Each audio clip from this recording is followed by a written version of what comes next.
ஆட்டுக்கார அலமேலுன்னு ஒரு படம் எடுத்தாங்க. அந்த ஆட வந்து ஊர் ஊரா போய் காமிச்சாங்க.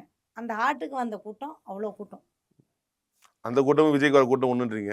கண்டிப்பா. இதுல என்ன சொல்றதுல எனக்கு என்ன தெரியும்? இதுல அவ்ளோ தயங்கமே மக்கள் இல்ல. இருக்காங்களே மேம் அவர் பின்னாடி. அவர் பின்னாடி மக்கள்லாம் கிடையாதுங்க. அவ்ளோ கூட்டம் வருது. அவ்ளோ கூட்டம் வருதுன்னு நீங்க நெனச்சிட்டு இருக்கீங்க. அவர பார்க்க வராங்க. அவர பார்க்க நீங்க வந்து நயன்தாரா வந்தாலும் வருவாங்க.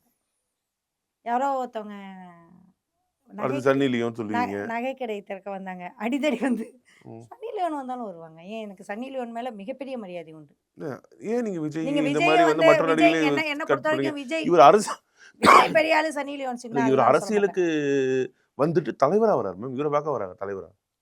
வரட்டுமே! வரட்டும். ஆட கூட தான் தலைவர் விஜய்ன்னு சொல்றாங்க ஆட கூட மக்கள். தான் பார்க்க வந்தாங்க ஆரம்பத்துல. அப்புறம் நாளைக்கே பிரியாணி போட்டா வந்து சாப்ட்டுருவாங்க. விஜய் பிரியாணிக்கு படுவாருன்றீங்க. நான் சொல்லல அத. அது அவரோட உத்திகள்ல தான் அவர் ஜெயிப்பாரு. பட் கொள்கையே இல்லாத ஒருவரை நான் தலைவராக ஏற்க மாட்டேன்.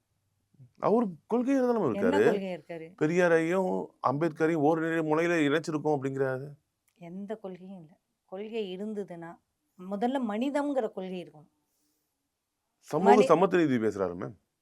மனிதம்ங்கிற கொள்கையே இல்ல. அவரு என்னங்க பேசுறாரு? ஏதோ எழுதி வச்சுட்டு 4 லைன் பேசுறாரு.